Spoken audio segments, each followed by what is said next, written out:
tamaduni ya Buyenzi sio kuarifiwa sehemu tukashuhudie viuno vya msondo na taarabu. Sio tamaduni ya Buyenzi. Tamaduni ya Buyenzi ibada, tamaduni ya Buyenzi kazi, tamaduni ya Buyenzi busara, tamaduni ya Buyenzi vichwa. Ndio tamaduni ya Buyenzi, sio upuuzi na uhuni. Tamaduni ya Buyenzi, wazee wetu kama mji umedumu katika heshima zake. Hakukuwa nyumba ya jambazi asiyemsujudia Allah subhanahu wa ta'ala. Walikuwa wazee wa ibada. Hizi nyumba tunapigania leo urithi na ngumi na fujo na vurugu, zilikuwa ni nyumba za watu wa ibada. Innal hamdalillah nahmaduhu wa nasta'inuhu wa nastahdihi wa nastaghfiruhu wa natubu ilayhi wa na'udhu billahi min shururi anfusina wa sayyiati a'malina. Man yahdihillahu subhanahu fala mudilla lahu wa man yudlilhu falan tajida lahu waliyyan murshida. Ashhadu an la ilaha illa Allah wahdahu la sharika lahu shahadatan adakhiruha liyawmin yaj'alu al-wildana shiba. وأشهد أن محمدًا عبد الله ورسوله بلغ الرسالة وأدى الأمانة ونصح الأمة وكشف الغمة وجاهد في الله حق جهاده حتى أتاه اليقين. اللهم صل وسلم وبارك وزد على نبينا محمد وآله وصحبه. عباد الله، usikum wa nafsi bitaqwa Allahi ta'ala wa ta'ati. Watukufu Islam, baada ya kiongozi khalifa wa pili wa Mtume Muhammad sallallahu alaihi wasallam, Umar ibn al-Khattab radhiyallahu anhu, Umar kwenye meza yake amekaa anafikiria, baada ya kumuomba Allah subhanahu wa ta'ala, Mwenyezi Mungu nipe ilham katika kuwapanga wasaidizi wangu kwenye uongozi huu mgumu niweze kupatia. Kwa hiyo alivyokuwa akiwapanga wasaidizi wa sehemu mbalimbali, mikoa tofauti, miji mbalimbali, alifikia kuweka mji mbele ya meza yake unaitwa Hims. Ule Hims anafikiri Umar nimpeleke nani? Mwisho akafikia kwenye maamuzi ampeleke mtu anaitwa Said ibn Amir al-Jumahi radhiyallahu anhu. Said ibn Amir, Umar alimwita Said akamwambia, nimefikia kwenye maazimio yangu kukuweka msaidizi wangu kule Hims. Hims ndani ya vitabu imejulikana kwa jina lingine Kuwaifa.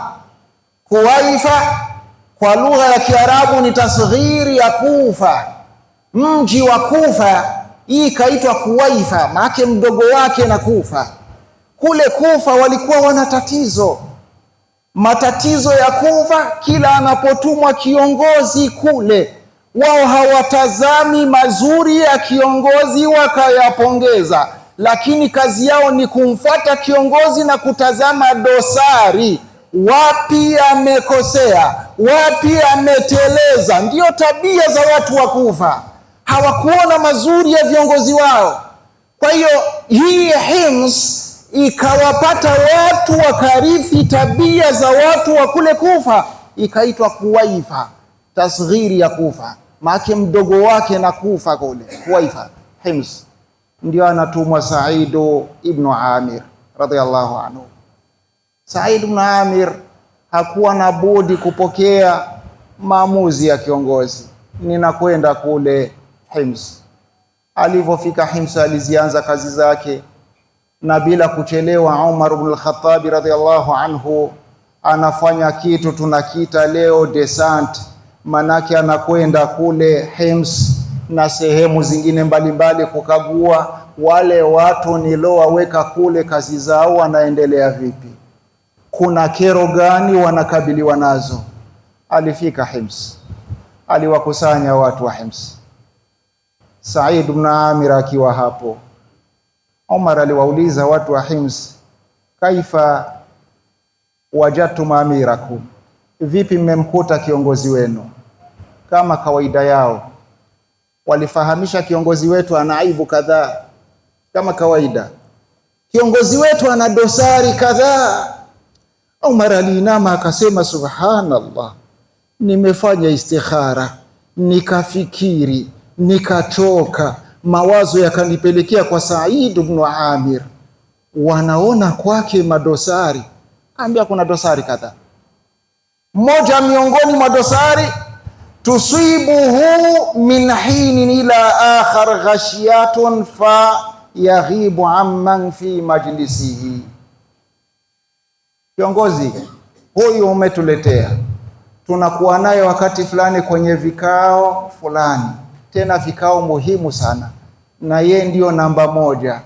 Tusibuhu ghashia, inafikia wakati kikao kimerindima, kuna hitaji kufuatilia kwa kina, tupate suluhisho. Tunamuona huyo amedua, anaanguka, amepoteza fahamu, anazimia kama kifafa vile. Hii hali inatusikitisha, ana matatizo huyu.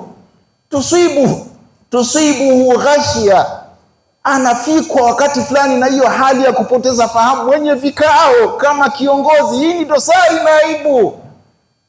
Umar anamtazama, akanani, Said, sikuzoea kwako hiyo tabia, unajibu nini kwa hilo? Huyo aliinama akainuka akasema, kiongozi, ni kweli wakati fulani ninashtuka, walininyanyua, niko nyumbani, sijui nilifika nyumbani vipi. Hilo wanadai itakuwa ni kweli, lakini sababu kiongozi, kule mimi sijawa Muislamu bado, Maka sijawa Muislamu.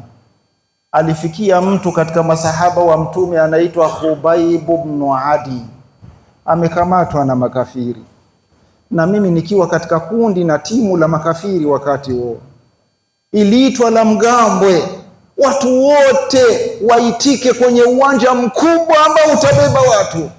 Vigogo wa makafiri wanataka kufanya jambo kwa wale vijana wamejulikana kama vijana wa Muhammadi. Tunataka kufanya jambo litasajiliwa na historia kwa huyu Khubayb ibn Adi. Mimi nikiwa katika waliohudhuria, lakini si Muislamu zama hizo. Aliletwa huyo kijana Khubayb ibn Adi, akawekwa uwanjani, kapewa masharti fulani fulani, yote akawa amearuka, bado yuko kwenye msimamo wa dini yake.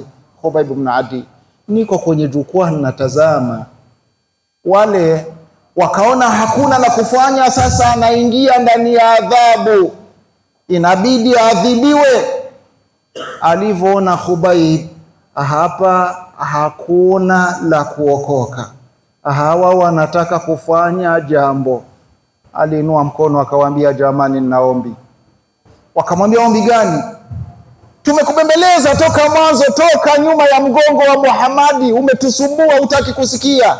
Sasa zitazame adhabu namna tunaziandaa na kukuadhibu, sema haraka utoke ndani ya adhabu hizo. Akasema, wala mimi sichelei adhabu, lakini ninaombi. Ombi langu, ninaomba, in shi'tum an tatrukuni arka'u lillahi rak'ataini fafalu. Ya subhanallah, kama mtaweza kunipa muda mdogo tu nimsujudie Mungu wangu rakaa 2, mtakuwa mmenisaidia sana. Halafu mfanye mtachotaka kukifanya. Muda tu, mnipe muda nisujudu rakaa 2, halafu mfanye, muendelee na kazi yenu. Hawa akashangaa, hayo tu ndio unaomba? Hayo tu ndio naomba? Walimfungua makamba yale, wakamwambia, haya, fanya ombi lako. Khubayb aliinuka, Allahu akbar. Huyo amerukuu, amesujudu, ameinuka, amerukuu, amesujudu. Assalamu alaikum wa rahmatullah, assalamu alaikum wa rahmatullah. Akanyanyuka, Anaambia nakushukuruni sana, mmenisaidia, sasa fanyeni mtachotaka kifanya. Said ibn Amir anasema niko jukwaani, mimi nashuhudia, na nilishuhudia rakaa 2 za yule kijana. Vipi zilikuwa rakaa nzuri sana, namna gani alitulia katika rakaa zake. Alimaliza anawaambia sasa fanyeni. Wale walimtazama wakamrudisha kwenye kamba, kila mmoja anatua adhabu ya namna yake.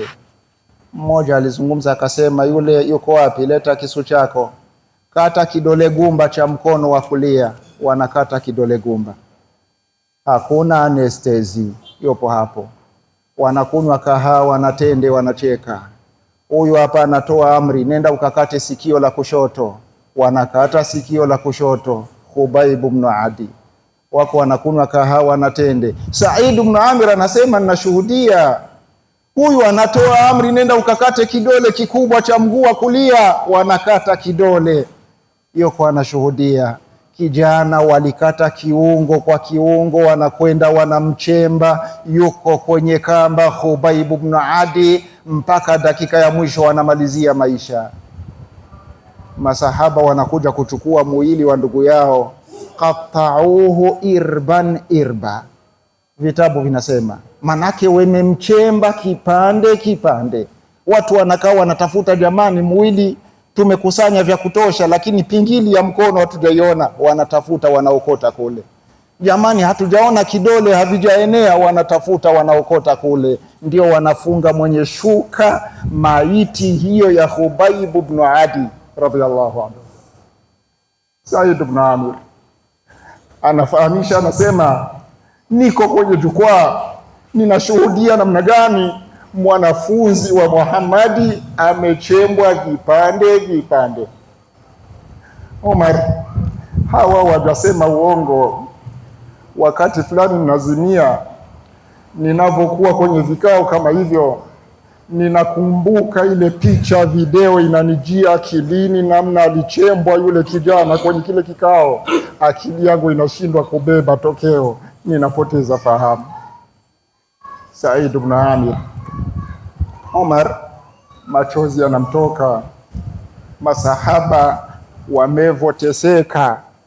In shi'tum, iwapo mtataka, iwapo mtanisaidia, nimsujudie Mola wangu rakaa 2 tu, mtakuwa mmenisaidia. Hizi ndizo akafa nazo Khubayb ibn Adi radhiyallahu anhu. Said ibn Amir anasema hiyo hali ni ngumu sana mimi kuibeba mwenye ubongo wangu. Ninavyokuwa kwenye vikao kama hivyo, nikikumbuka fahamu zinaruka. Omar kisha kuwa Muislamu.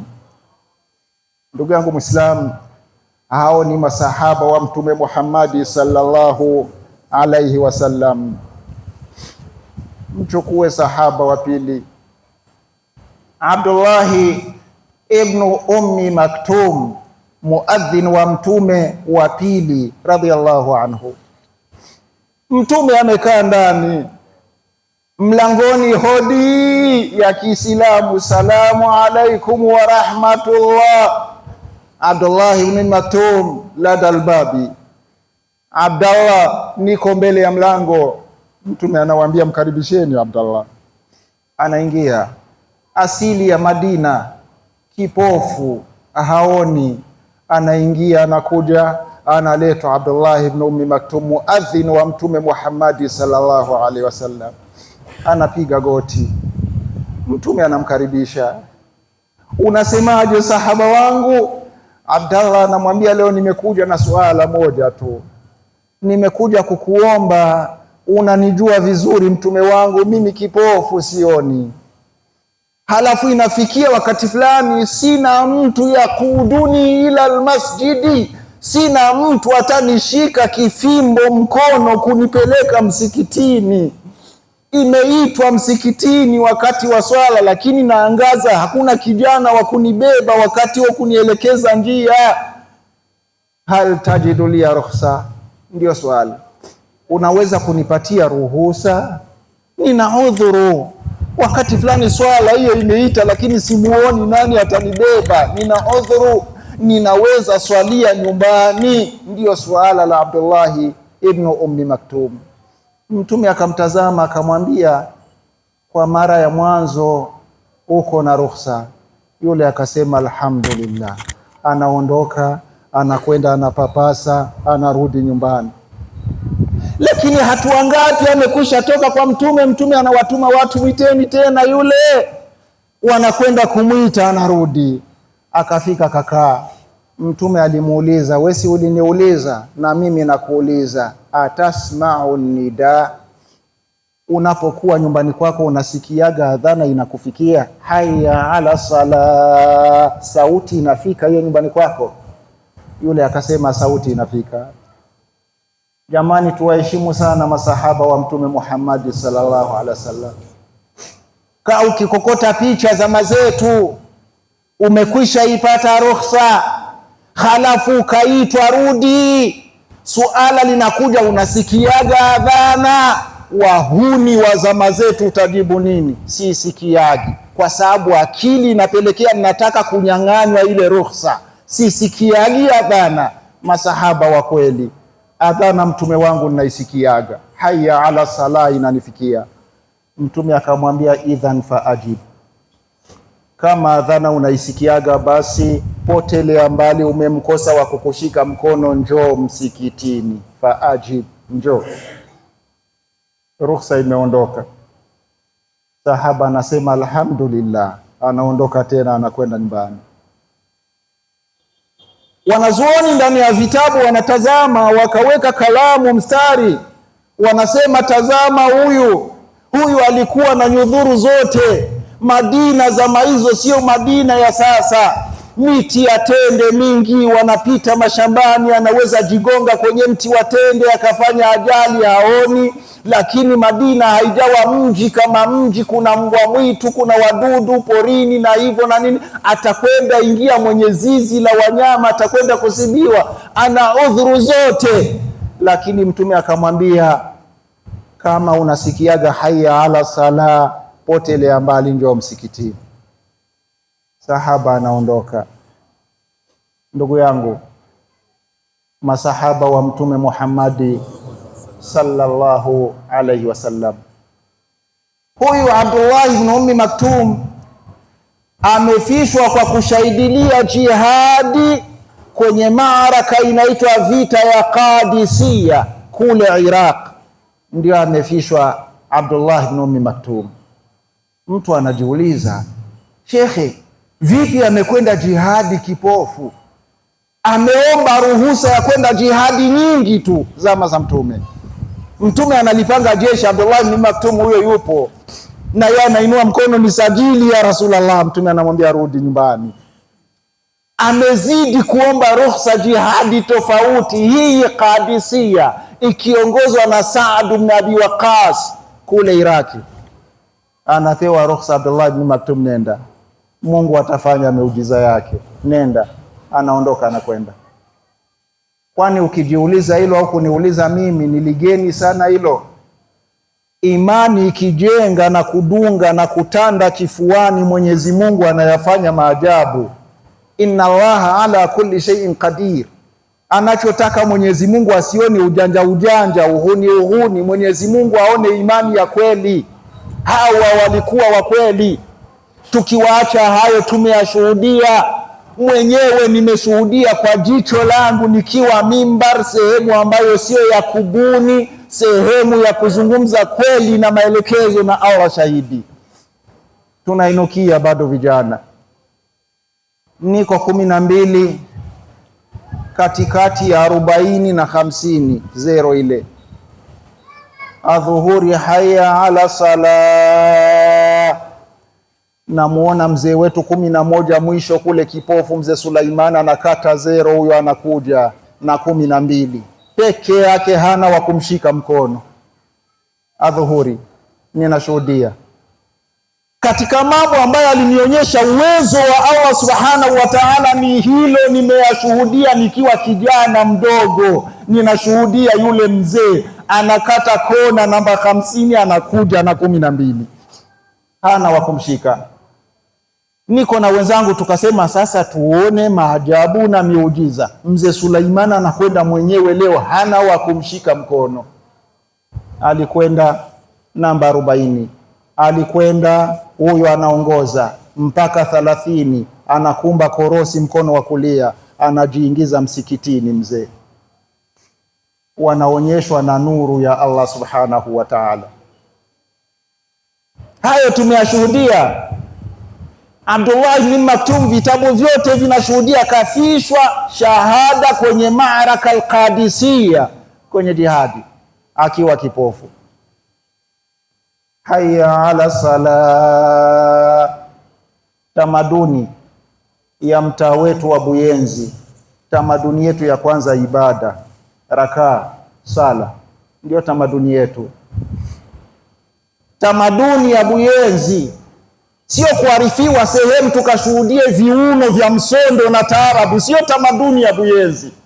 Tamaduni ya Buyenzi ibada, tamaduni ya Buyenzi kazi, tamaduni ya Buyenzi busara, tamaduni ya Buyenzi vichwa. Ndio tamaduni ya Buyenzi, sio upuuzi na uhuni. Tamaduni ya Buyenzi, wazee wetu kama mji umedumu katika heshima zake. Hakukuwa nyumba ya jambazi asiyemsujudia Allah subhanahu wa ta'ala. Walikuwa wazee wa ibada. Hizi nyumba tunapigania leo, urithi na ngumi na fujo na vurugu, zilikuwa ni nyumba za watu wa ibada. Mwenyezi Mungu akawabeba. Medamu walimuheshimu Allah, Mwenyezi Mungu akawabeba, akawaheshimisha. Zilikuwa ni nyumba za ibada. Hali ya ibada ndio tukilibeba hilo tukalizingatia na kuliheshimu, tukiwa hivyo tutafaulu. Ndio inwani yangu, tukiwa hivi tutafaulu. Nyumba zetu tukizirithisha ibada, tukashiba ibada kwenye vifua vyetu, adhana ikaita, shughuli zote zimesimama, mtu anaelekea kwa Allah subhanahu wa ta'ala, tutafaulu. Adhana zikatoka na shughuli zinaendelea, Mwenyezi Mungu anaona. Nasullaha fanasiyahum, wamemsahau Mwenyezi Mungu, Mungu akawasahau. Adhana zinatoka. Ilitakiwa ndugu yangu, ilitakiwa kakaangu, mdogo wangu, adhana imetoka, we ni fundi mekanika chini ya gari la watu, huko kwenye injini ya watu, potelea mbali, ni bwana mkubwa wa namna gani, ameita Allahu akbar, Allahu akbar, mkubwa kuliko wakubwa wote, Allah subhanahu wa ta'ala. Mwambie kaa hapo, imani yangu hainikubali kuendelea na kazi na kwenda kuswali. Kisha muache hapo. Huyo komiseri muache hapo, nenda ukamsujudie Allah subhanahu wa ta'ala. Tuko tunapoteza mila na desturi na tamaduni. Ni aibu, unapita unamkuta kijana wa Kiislamu fundi mekanika amechakarika hapo na sirinda, yupo hapo, watu wanasujudu na kurukuu, wala hajenda kuwahi swala ya jamaa. Ni aibu. Tunapoteza mila na tamaduni. Tumevopoteza haya, ndio unaona mtaa umeshambuliwa. Mpaka mwisho tabakia ni watu waomba. Mtaa umeshambuliwa. Wanakuja watu hata kuongoza lugha ya Kiswahili hajui vizuri. Ndio wenye mabanda makubwa humu, ndio wenye nani kubwa, ndio vile. Nikiwa Kariakoo, hoteli inajulikana maarufu Al-Uruba, kwenye meza asubuhi niko na chukua riziki, kiti cha mbele yangu alikuja mwingine kakaa hapo, mimi simjui, yeye hanijui, lakini kwenye mazungumzo yake kwa simu nikamjua huyu atakuwa ni ndugu yangu kutoka nyumbani. Amekaa kwenye simu, yuko anazungumza na mwenzake, simu ikiwa kwenye sauti. Ewe ngira mugiswahili fera beto baitangu iki. Yule anamwambia fera beto baita nondo. Nikasema tumeingiliwa. Nasullaha fanasiyahum, tumemsahau Mungu, Mungu katusahau. Mungu katusahau. Mwenye system shekhe hatumo tena. Unatafuta mle ulikuwa ukipita salamu alaykum shekhe, umekuja huko salamu alaykum shekhe, hakuna tena. Wote tumesalia tuko chini shekhe. Nasullaha fanasiyahum. Wallahi kuna mambo ya Allah subhanahu wa ta'ala tumeyatupa tukayasahau, na watu tukaona ndiyo maisha inabidi yende hivyo. Mwenyezi Mungu anatupiga fimbo mgongoni. Ndio tumekuwa hivyo, ndio tumekuwa hivyo. Tamaduni ya mji wetu ibada, tamaduni ya mji wetu ibada, fundi mekanika ibada. Ukiingia wakati wa swala, asiyekuwa Muislamu yeye mwenyewe anajua wameenda kusali, garage zote ziko wazi, enda kusali. Tamaduni vijiwe hivyo, kahawa na kadhalika, na hivyo muda wa swala viti vyote viko wazi, wote walinyanyuka wamekwenda kusali. Aibu. Unapita kwenye vijiwe wakati wa swala, bado kuna watu wako kwenye viti, story inaendelea. Vijana wa Kiislamu, Muislamu kwa baba, kwa mama, kwa bibi, kwa babu, Muislamu yupo hapo, story inaendelea, wala hajui kama tamaduni yangu na dini yangu nimeitwa kwenda kumsujudia Allah subhanahu wa ta'ala. Wapo na watu wakimaliza kuswali wapo, kijiwe kinaendelea kama kawaida. Tusitegemei kheri kwa Allah subhanahu wa ta'ala kwa sura ya namna hii. Ibada, tukimheshimu Mwenyezi Mungu kwenye ibada. Mwenyezi Mungu ndugu zanguni haweki kwenye plan B. Mungu yuko kwenye plan A. Maisha yetu yote Mungu mbele, Mungu mbele, ibada. Tukienda hivyo tutaona njia zinafunguka na nuru ya Allah subhanahu wa ta'ala itatuangazia, na ule ufaulu tutauona. Namtaka Allah msamaha kuhusu makosa yangu na makosa yenu pia, nanyi pia fanyeni hivyo, mtakeni Mwenyezi Mungu msamaha. Yeye ni mwingi wa kusamehe waja wake wanaokosea wakarejea kwake. Alhamdulillahi rabbil alamin, wala aqibatu lilmuttaqin, wala udwana illa ala dhalimin. Ninarudi kumshukuru Allah. Mwisho mwema ni kwa wale ambao watamaliza kwenye hii dunia ili hali wanamcha Mola wao Allah, na hana wadui Mwenyezi Mungu na waja wake, ila wale watamaliza ili hali wamezidhulumu nafsi zao. Mwenyezi Mungu atukinge. Mungu nakuomba zipeleke rehma na amani kwa mtume wa umma Muhammadi na ali zake na masahaba zake. Ibada, nikiwa na mahujaji wangu, kama siyo hija hii imekwisha, basi ni hija ya kabla yake. Kikao tu ninazungumza na baadhi ya mahujaji. Mmoja miongoni mwa mahujaji, kijana, alinipa kisa, sikuwa na la kusema ila Allahumma ighfir lahum warhamhum, Mungu wasamehe na uwahurumie wale wamepita. Ananiambia, shekhi, wazee wetu sisi unavyotuona, baba yetu alikuwa akizaa, mashangazi wanaopoa wanachukua, dada zake wanachukua wanalea. Tumekulia kwa dada wa baba, ndio tumekulia hivyo. Mimi na mwenzangu mmoja tumelelewa kwa shangazi zetu wawili, wanaishi pamoja nyumba moja, ndio wametulea hapo, bado mtoto mdogo. Haya ala sala, we acha mpira, nendeni msikitini, we hivi nendeni mkasali. Hawa shangazi tukawaona na wao wenyewe mguu ndani ya sala. Hatukuona hata siku moja mashangazi hawajasali.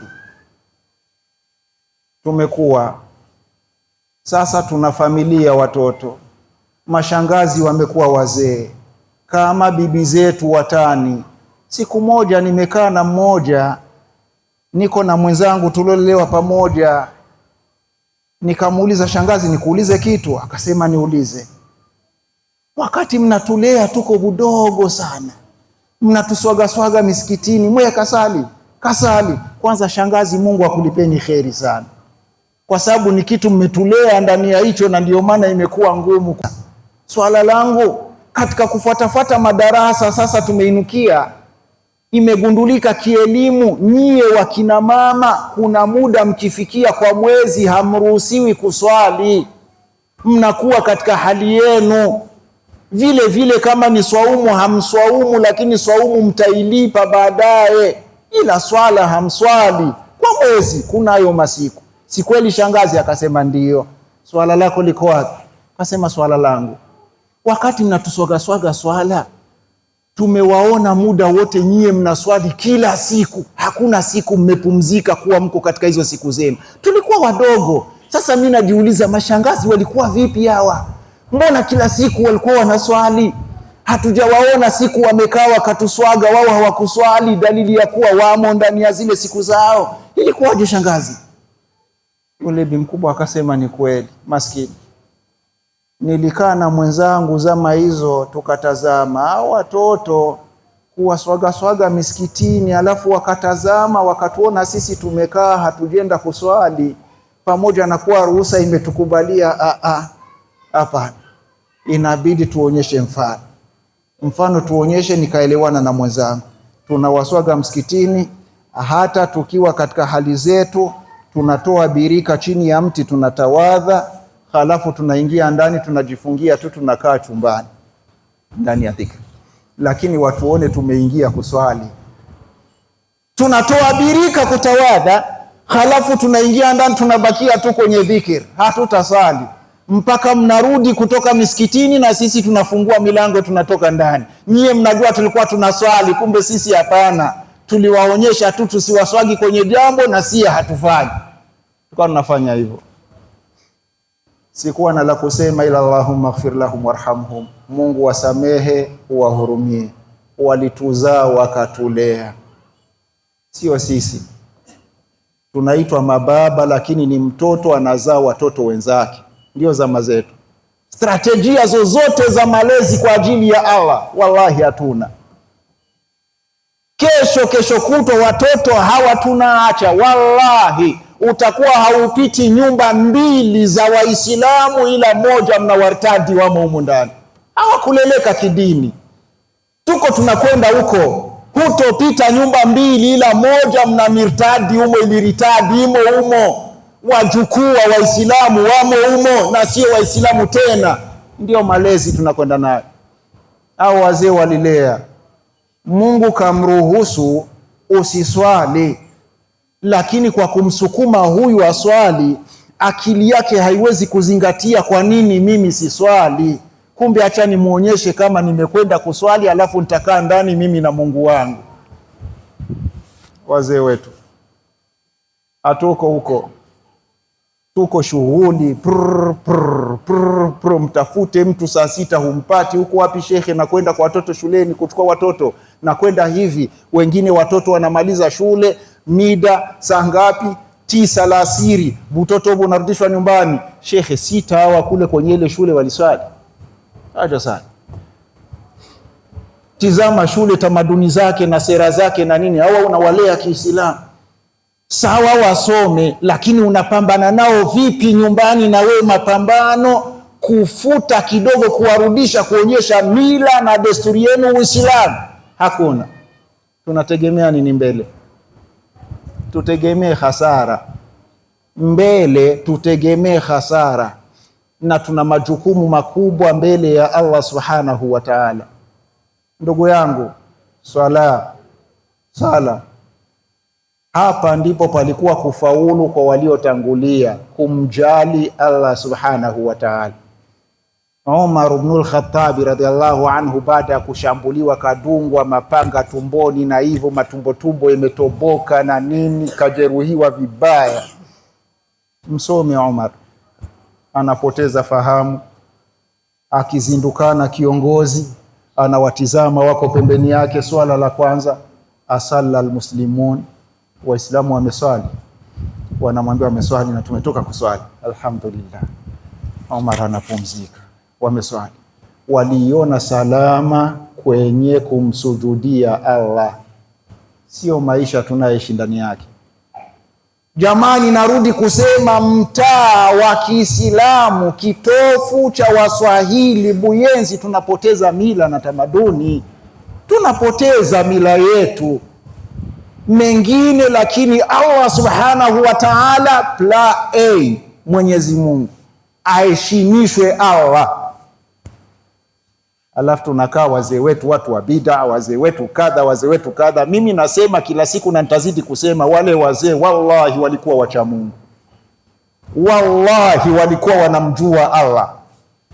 Hawakuwa na wingi wa vitabu kama sisi. Ukiingia kwa Jamali, vingine vitabu utaviangua kwa ngazi, viko juu, huwezi kuvifikiria, vingi. Lakini hakukutakiwa vitabu vingi, kulitakiwa vitabu vidogo, kisha vile vidogo utembee navyo wavione watu barabarani kwenye tabia zako. Ndio wazee wetu walikuwa hivyo. Akipokea jambo unaliona kwenye tabia zake, lile jambo linamnuka, limemganda lile jambo. Dini, tunapoteza dini, tumekuwa mengine na mengine, mji unavurugika. Mwenyezi Mungu Subhanahu wa Ta'ala, medam tumejisahau, tukamsahau, fimbo ya Allah Subhanahu wa Ta'ala inatufuata. Jamani, turudi kwenye dini, turudi kwenye dini. Kazini kwako dini, ofisini kwako dini, mwenye mizunguko yetu dini, na yule anaitwa komiseri wa Kiislamu, swala, sali. Kisha swala linakuja, unaswalije? Isome sasa swala. Komiseri ajue suratul Fatiha. Komiseri ni nani? Sote si waja wa Allah Subhanahu wa Ta'ala. Muabudu Mola wako, sala, ili tumalize salama. Kila siku nasema kufa sio tatizo, tatizo ni kufa vibaya. Kufa sio shida, shida ni mtu kwenda kufa vibaya. Kwa hiyo tumwabudu Mola wetu Allah Subhanahu wa Ta'ala. Namalizia, Allah Subhanahu wa Ta'ala anasema ndani ya Qur'an, alladhina immakannahum fil ardi, wako waja wangu ambao tukiwastawisha ardhini, wamefika ardhini, sasa wana makazi, wana sehemu wanaweza kuingia wakatoka. Makannahum fil ardi, jambo la kwanza aqamu sala, wanasimamisha sala. Ndio jambo la kwanza. Tukiwapa tu utulivu kwenye ardhi, wanafikiria sala. Aqamu sala, wanasimamisha sala. Wa atau zaka, wanatoa zaka na sadaka zile wanampa Allah Subhanahu wa Ta'ala. Wa amaru bil ma'rufi, kazi yao wanaamrishana mema, wanahau anil munkari, wanakatazana mabaya. Aya hiyo. Kisha utaendelea mbele, anasema nini Allah?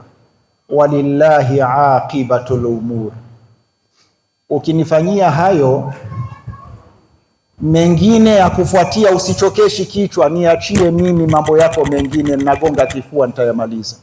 Walillahi aqibatul umur, mambo yako mengine niachie, yako kwangu. Mimi nikikustawisha kwenye ardhi, ninataka kwako swali, ninataka kwako ukiombwa toa sadaka, kisha amrisha mema, na nyumbani kwako panyoke, pawe panaonekana hapa panaamrishwa mema, na wa anil munkari, wanakatazana mabaya. Ukiyafanya hayo mengine niachie, wewe umekwisha maliza ya kwangu, niachie ya kwako. Allah anasema hiyo. Tuko wapi na aya hizi? Tuko wapi na hayo mazingatio? Aya hii kumbukumbu yangu nilisoma nikiwa Johannesburg. Niliwaambia vijana, kama mnakaa mnanitembeza misikiti ya Wasomali, sijui maofisi ya Wahindi makubwa, misikiti mikubwa mizuri, nikamwambia mnajua siri aya hiyo. Wakistawishwa hawa bana kwenye ardhi, la kwanza wanamfikiria Mungu, aqamu sala. Ndio Msomali, na ndio unakuta fasi zote wako wametoboa. Ukienda Canada, Quebec kule wako mbele, ukienda maulaya sehemu mbalimbali wana vituo wako mbele, na ndani ya Saudia Maka wana mji wa Wasomali, mtaa wa Somali, watupu na vikoi vyao wamo mle. Aqamu swala, simamisha sala, wanaishi Kiislamu, wanajitambua sisi ni Waislamu. kabla kufikiria miradi, nitapata kazi wapi, nitaishi vipi, nitanani, shura yao Uislamu, tunaswali vipi, tunakutania wapi, aqamu swala. Kisha wanakuwa makarimu, wanaamrisha mema, wanakataza mabaya. Huu ndiye Msomali, ndiye Muhindi, na ndio unaona wanafika fasi, wanaitwa wageni, mwisho wanakuwa wana uzito kuliko hata wenyeji ndani ya ile nchi, na ukiwagusa nchi inaweza kuyumba. Hao wamejitambua, wamemjali Allah subhanahu wa ta'ala. Mburundi popote alipo, wakikusanyika fasi, sio hayo, husda, kuzikana. Huyu amepata hapa, huyu anajifunza kukanyaga na kuzimisha, afililie mbali, niwe pale mimi, nifanye hivi. Husda na chuki na mambo ya hovyo, sijui vitabia tunavitoa wapi, tabia tunavitoa wapi? Unakuta sehemu zote tupo tumechoka, kila mmoja yuko mjuhudi za kibinafsi, tumechoka. Ona kufika hatufiki. Hao walijitambua, wakaona hiyo ndio tunatafuta kwa Mungu, walillahi aqibatul umur. Mambo mengine yote kule niachie sasa mimi, mambo yako niachie mimi. Allah subhanahu wa ta'ala anafahamisha. Jamani, ibada hajapoteza mtu kama atawekeza kwenye ibada.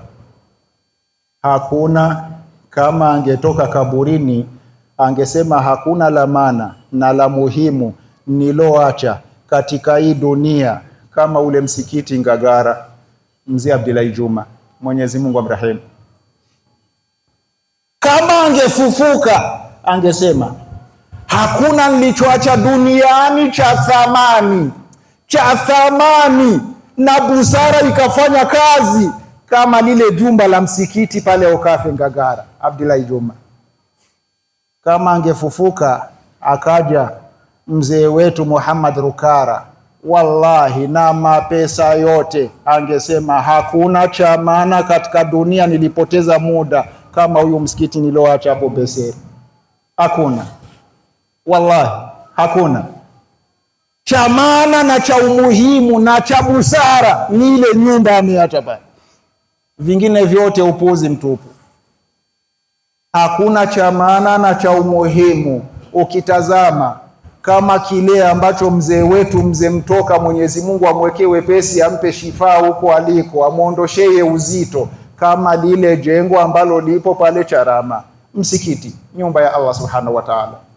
Jamani, turudishe busara, tuwe watu wenye busara, sio watu wa hovyo hovyo. Kuna kitu tumepoteza, tumejisahau, Mwenyezi Mungu akatupeleka kule kule tunaelekea sie. Bado wakati wa kukata tamaa, tukikaa chini tukajifunza wapi tunaangukia, tunaweza rudisha hadhi ya mji ukarudi kwenye nafasi yake, mji ukaheshimika, na sio hivi tunakwenda kubaya. Aqamu sala, wanasimamisha sala, wanatoa zaka, wanaamrisha mema, wanakataza mabaya. Aya ya Qur'an, walillahi aqibatul umur. Mungu anasema mengine sasa niachie mimi. Ndio unaona wale ndugu zetu popote walipo, watazame, ni waheshimiwa, mabilionia, wanamiliki, wana heshima kubwa. Ni hiyo siri, walipasoma hapo wakapafanyia kazi. Jamani, turudi kumjali Mola wetu Allah subhanahu wa ta'ala. Salama na nusra na maisha mazuri, Mwenyezi Mungu plan A, Mungu kwanza mbele, kisha mengine yafuate baada ya Allah subhanahu wa ta'ala kuwa yako sawa sawa. Ala wa sallu ala al-hadi al-bashir akrama rasulina wa nadhir faqad amarakum bidhalika al-latiful khabir idh qala inna Allaha wa malaikatahu yusalluna ala an-nabi ya ayyuhalladhina amanu sallu alayhi wa sallimu taslima. Allahumma salli ala Muhammadin wa ala ali Muhammad warda Allahumma anil khulafa'ir rashidin Abu Bakr wa Umar wa Uthman wa Ali wa sairi sahabati ajma'in wa anna ma'ahum bikaramika wa hifdhika wa ihsanika ya akramal akramin.